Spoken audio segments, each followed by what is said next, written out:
fall of the regime is a fundamental act of justice. It's a moment of historic opportunity for the long-suffering people of Syria to build a better future for their proud country. It's also a moment of risk and uncertainty. The United States will work with our partners and the stakeholders in Syria to help them seize an opportunity to manage the risks. The upshot for all this is, for the first time ever, neither Russia nor Iran nor Hezbollah could defend this abhorrent regime in Syria. Our approach has shifted the balance of power in the Middle East. Through this combination of support for our partners, sanctions, and diplomacy, and targeted military force when necessary, we now see new opportunities opening up for the people of Syria and for the entire region. We will engage with all Syrian groups, including within the process led by the United Nations, to establish a transition away from the Assad regime toward independent, sovereign, I want to say it again, sovereign Syria. After 13 years of civil war in Syria, more than half a century of brutal authoritarian rule by Bashar and his father before him, rebel forces have forced Assad to resign his office and flee the country. We're not sure where he is, but there's word that he's in Moscow. At long last, the Assad regime has fallen. This regime brutalized and tortured and killed literally hundreds of thousands of innocent Syrians. The fall of the regime is a fundamental act of justice. It's a moment of historic opportunity for the long-suffering people of Syria to build a better future for their proud country. It's also a moment of risk and uncertainty.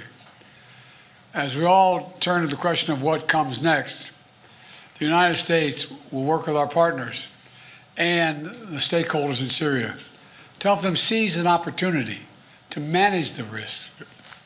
You know, for years, the main backers of Assad have been Iran, Hezbollah, and Russia.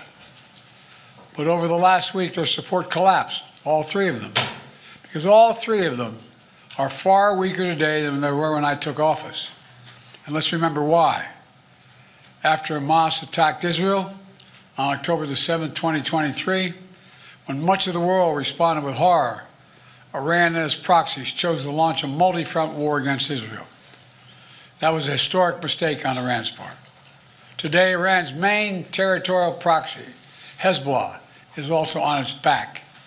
Only 12 days ago, I spoke from the Rose Garden about the ceasefire deal in Lebanon, a deal that was only possible because Hezbollah has been badly degraded. Meanwhile, Hamas has been badly degraded as well. Iran's own military capabilities have been weakened. Iran tried 2 times to attack Israel, and the United States and built a coalition of countries to directly defend Israel and help defeat those attacks.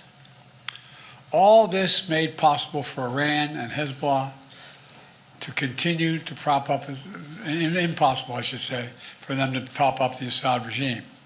Additionally, Russia's support for Assad also failed. And that's because Ukraine, backed by our American allies, has put up a wall of resistance against the invading Russian forces, inflicting massive damage on the Russian forces. And that has left Russia unable to protect its main ally in the Middle East. Excuse my cold. The upshot for all this is, for the first time ever, neither Russia nor Iran nor Hezbollah could defend this abhorrent regime in Syria.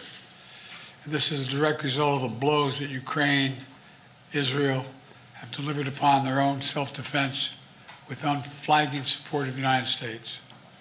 You know, over the past 4 years, my administration pursued a clear and principled policy towards Syria. First, we made clear from the start sanctions on Assad would remain in place unless he engaged seriously in a political process to end the civil war, as outlined by the UN Security Council resolution passed in 2015. But Assad refused, so we carried out a comprehensive sanction program against him and all those responsible for atrocities against the Syrian people.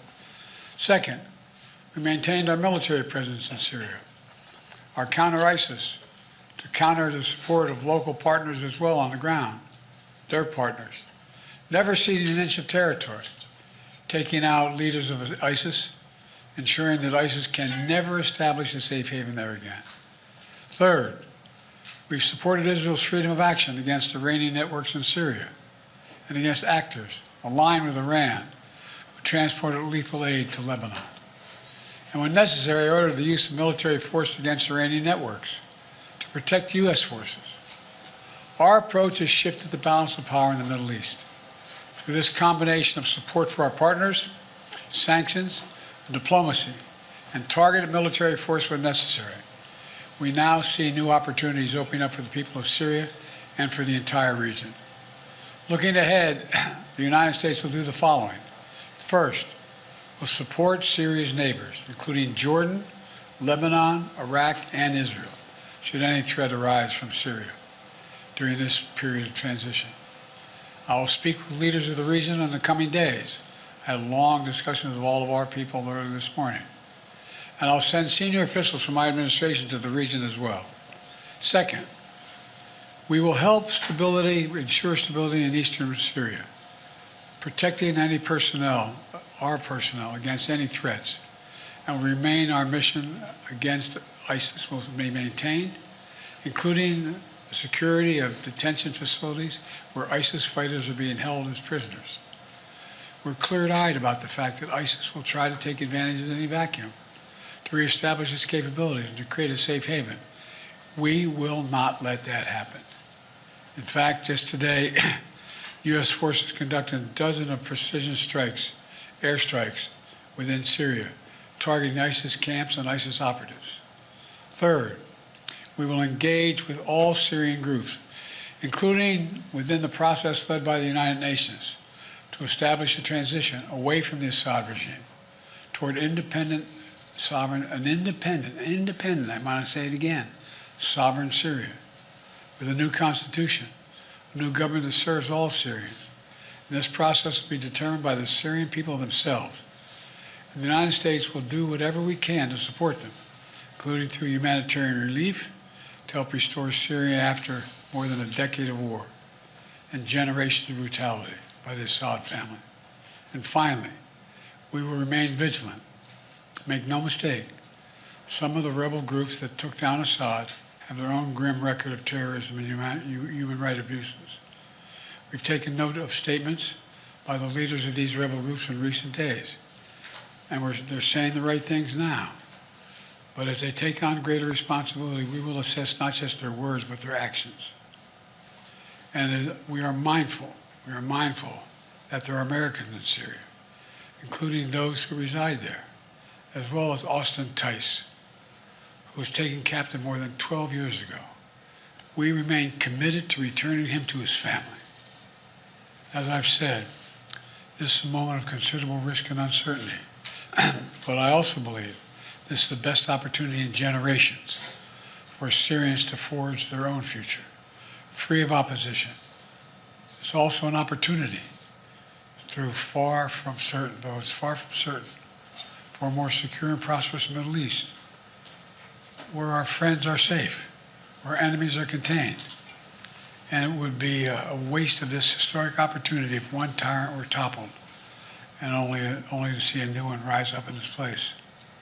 So it's now incumbent upon all the opposition groups to seek a role in governing Syria, to demonstrate their commitment to the rights of all Syrians, the rule of law, and the protection of religious and ethnic minorities.